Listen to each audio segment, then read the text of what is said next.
Hello, welcome all. Welcome to video lecture on Z transform. Myself, Mr. S. N. Chamatgaudar from Walchand Institute of Technology, Solapur. At the end of this session, students will be able to determine Z transform of a given signals. Z transform is used to convert time domain discrete time signals into complex frequency domain representations. The Z transform of a discrete time signal x of n is defined as x of z is equal to summation n equal to minus infinity to plus infinity x of n into z to the power minus n. Let this one be equation number 1. Now, when we perform Z transform on a time domain discrete time signal x of n, we get a new signal x of z. Similarly, when we perform the inverse Z transform on the signal x of z, we get the original time domain discrete time signal x of n from x of z. Therefore, x of n and x of z are called as Z transform pairs. Now, the Z transform of a discrete time signal exists when the summation in the equation 1 converges. Now, the summation may not converge for all the values of z, but the values of z for which the summation in equation 1 converges is called as region of convergence, and in short we call it as ROC. Now, let us take an example to understand what we have discussed. Let us consider an example here. A discrete time signal x of n is a infinite right-sided sequence, that is 2 to the power n u of n. Find Z transform and ROC for the given discrete time signal. We know that x of z is equal to summation n equal to minus infinity to plus infinity x of n z to the power minus n, where x of n is equal to 2 to the power n u of n.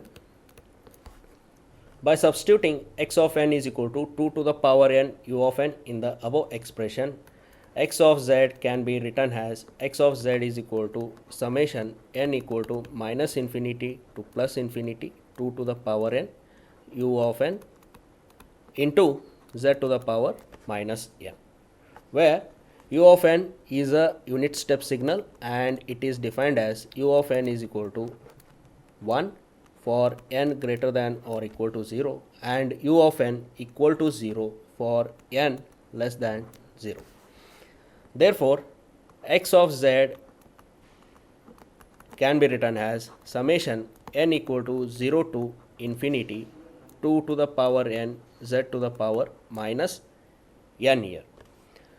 Now, because of the unit step signal, the limits of the summation has changed from n equal to minus infinity to plus infinity into n equal to 0 to infinity, because the unit step signal exists only on the right side. So, to understand that part, let us consider a graphical representation of x of n here. So, as we know that the limits of the summation has been changed into n equal to 0 to infinity because of the unit step signal u of n, because as per the definition, unit step signal u of n is equal to 1 for n greater than or equal to 0 and u of n is equal to 0 for n less than 0. Now, on the graphical representation, I have drawn 3 graphs here. First graph is 2 to the power n, which is a growing exponential signal, and second graph is a unit step signal, where on the left side you can see that all the values are 0, whereas on the right side all the values are equal to 1 here. Now, the third graph is a resulting signal, that is x of n, which is a product of 2 to the power n into u of n. So, when I multiply 2 to the power n this graph with the u of n, this graph, we can see that on the left side, that is for n equal to minus infinity to up to minus 1, all the values in u of n are equal to 0. Therefore, 2 to the power n multiplied with the 0 is equal to 0 here. So you can see the dots on the horizontal axis, which represents the magnitude equal to 0, and this exists all the way from minus infinity to minus 1 here. Whereas from n equal to 0 to plus infinity, you can see that in 2 to the power n it is a growing exponential. Similarly, in unit step signal u of n, the magnitude is equal to 1 from n equal to 0 to infinity. So when 2 to the power n is multiplied with 1, the resulting signal will be equal to 2 to the power n, and this 2 to the power n exists from n equal to 0 to plus infinity. So therefore, the limits of the summation are changed into n equal to 0 to infinity here. Therefore, in x of z, the limits of the summation has been written as n equal to 0 to infinity 2 to the power n into z to the power minus n. Now, further, x of z is written as summation n equal to 0 to infinity 2 into z inverse to the power n. Now, we are going to use the infinite summation identity in our example to simplify this x of z further. So, pause the video for some time and try to recall the infinite summation identity which we are going to use in our example here. So I hope you have recalled the infinite summation identity. So the infinite summation identity which I am going to use in this example is summation n equal to 0 to infinity alpha to the power n is equal to 1 divided by 1 minus alpha, and this infinite summation identity is valid if mod alpha is less than 1 here. So in our example, alpha is equal to 2z inverse. So we are going to use this infinite summation identity in our example to simplify x of z further here. So with the help of infinite summation identity, x of z can be directly written as 1 minus 1 divided by 2z inverse.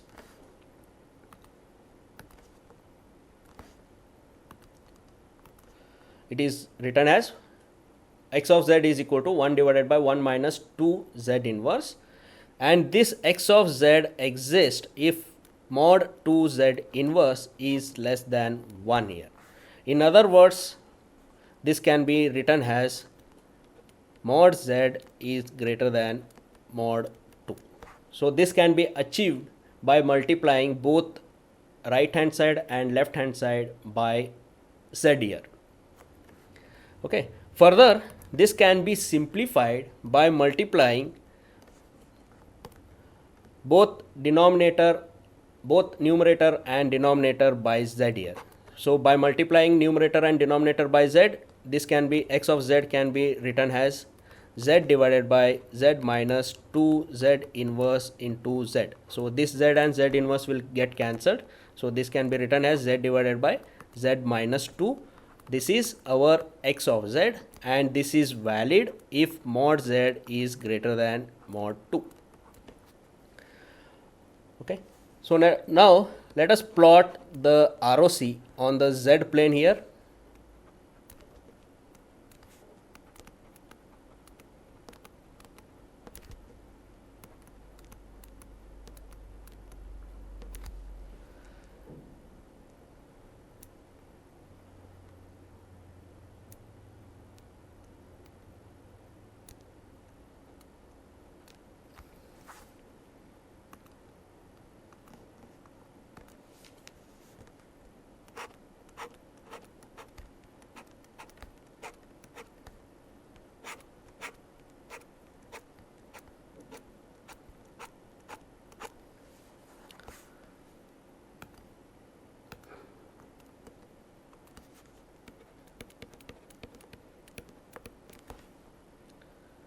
The region of convergence for the given discrete time signal x of n is equal to 2 to the power n u of n is as shown in the figure here.